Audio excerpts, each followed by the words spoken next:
আসসালামু আলাইকুম। আশা রাখি আপনারা সবাই ভালো আছেন।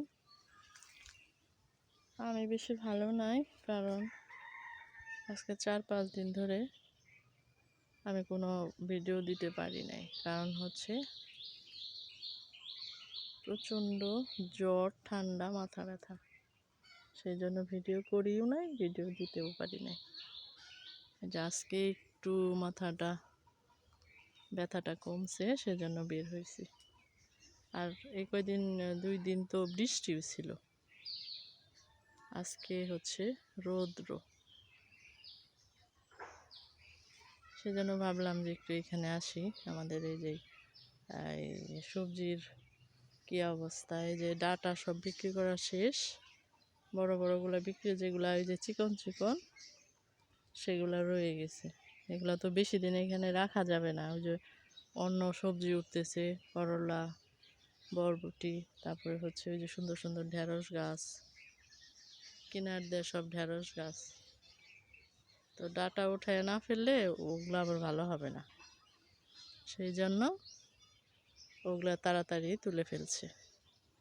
আর কিছু আছে এগুলা ছোট, যেগুলা সেগুলা খাওয়ার জন্য এখান থেকেও যে নিতে চাই দিয়ে দেয়। এখানে অবশ্য এখন তো প্রচুর সবজির দাম, এখান থেকে এসে নিয়ে যায়। কারণ এখানে তো বাজারের তুলনায় কম দামে পায়, বেশি পায়। যে টাকা দিয়ে বাজারে কিনবে তার চেয়ে বেশি এখানে ডাটা পাবে, ডাবল ডাটা এখানে পাবে। আর ওই যে লাউ গাছ, লাউ গাছটা এখন ওইদিকে যাব না, এখন প্রচুর রোদ। আমি দেখানোর চেষ্টা করব।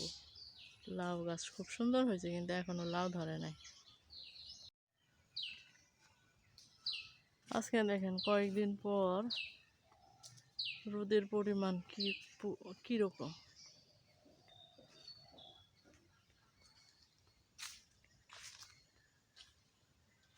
সেই জন্য ওই যে শীত তো কাছাকাছি চলে আসছে। গ্রামে তো আগে শীত এসে যায়, অক্টোবর থেকেই দেখা যায়। যে এখনই তো সকালবেলা একটু শীতের ভাব আছে, ফ্যান বন্ধ করে দিতে হয়। সেজন্য ওই যে ভিতরে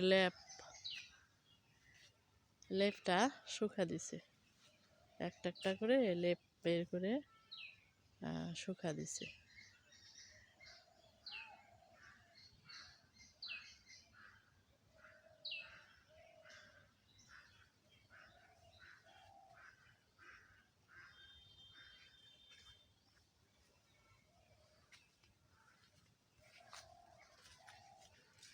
এখানে আবার প্রচুর মরিচ ধরছে। এখন রোদের মধ্যে এখানে থাকা যায় না, রোদ মুখ পরে দেখাবো।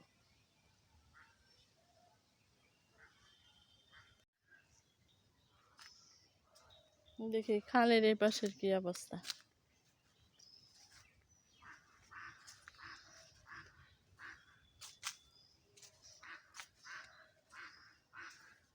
এইখানে সব সময় আসতে ভয় লাগে, কারণ এই যে জঙ্গল। একবার পরিষ্কার করছিল, আবার বৃষ্টি পায় আবার সব ওইরকমই হয়ে গেছে।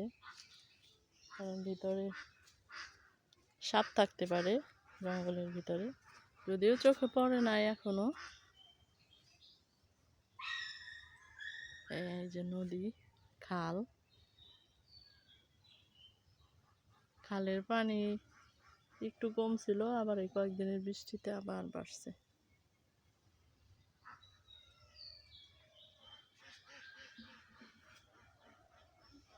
চালতা গাছে অনেক চালতা ধরছে, প্রচুর চালতা ধরছে, কিন্তু এখন তো চালতা কাঁচা। আর চালতা পাকলে আমি চালতা খাওয়ার কোনো পাই না, কারণ চালতা কাটতেই পারি না, এত শক্ত চালতা।